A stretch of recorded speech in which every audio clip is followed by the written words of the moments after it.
Okay. It's time to face the reality.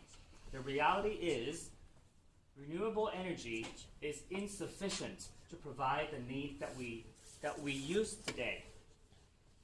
The opponent team has pointed out to cut down 39% of energy use, but has failed to provide a concrete plan or a gradual plan even to tell us how can we conserve energy or what kind of efficiency measures that we can take. So in other words, it's a plan out of a plan, unknown, something unknown. They're building a castle in the air. And they have again tried to tell us that the solar power and the wind power will be enough, claiming that solar power can go up to 5,000 megawatts, and wind power can go up to 8,000 megawatts. Today, as of today, or since the wind power has come to use, it has generated 571 megawatts for the past 13 years. That is a bad record. That is 43 megawatts per year.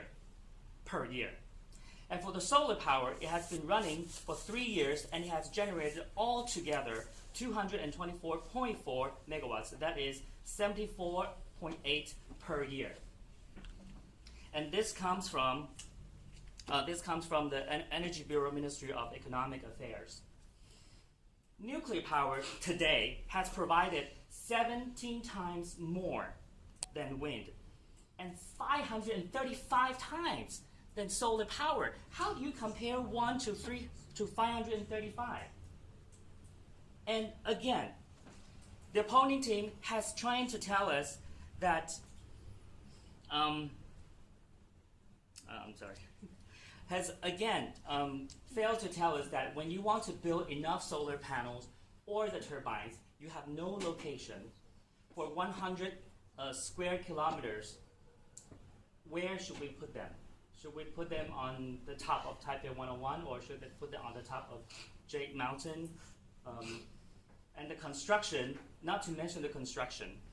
And you say that this plan should be estimated to be complete by 2025.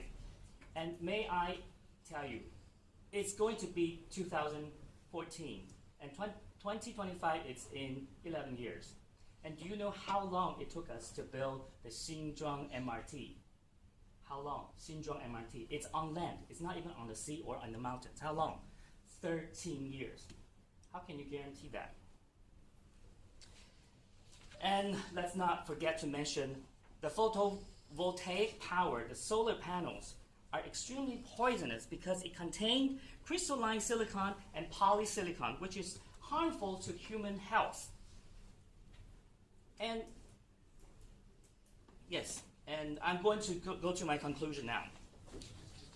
To reflect the safety issues, you can't say nuclear power has exploded 2 or 3 times and caused, out of these 2 or 3 times, one has serious damage. That is the Chernobyl accident.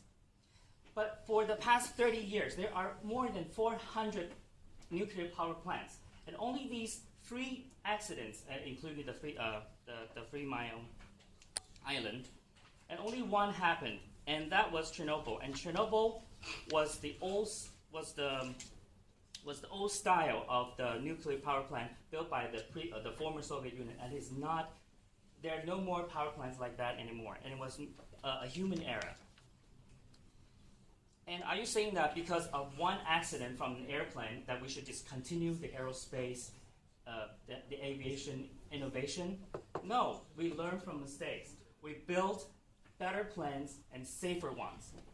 And for us, now, the same. We are building safer and better nuclear power plants that provide enough energy for everyone, which is also clean, which you forgot to see that.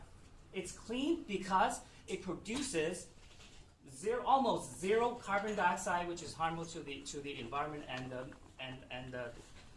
cause damage in ozone.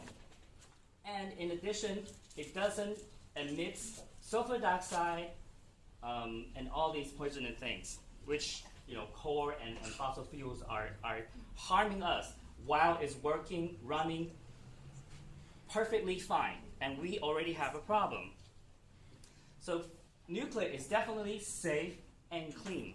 And for the waste problem, I'm so sorry again to remind our opponents that a lot of the information that we hear today is almost the same as last week. And I'm sorry that I couldn't reflect to that last week, but I'm going to reflect it to you right now. In Finland, you mentioned that there's a new power plant.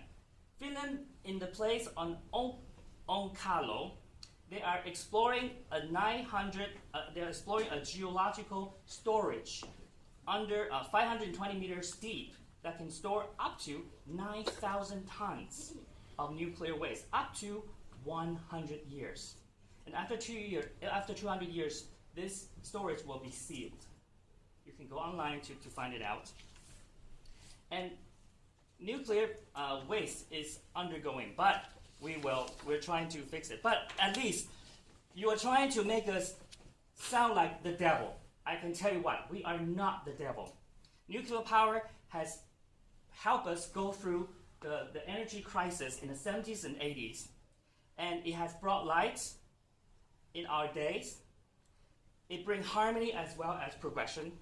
And it turns threats into hope, because the former Soviet Union warheads has now been transformed into nuclear energy and powering the lights that we're using right now. Okay, thank you. Okay. Thank you.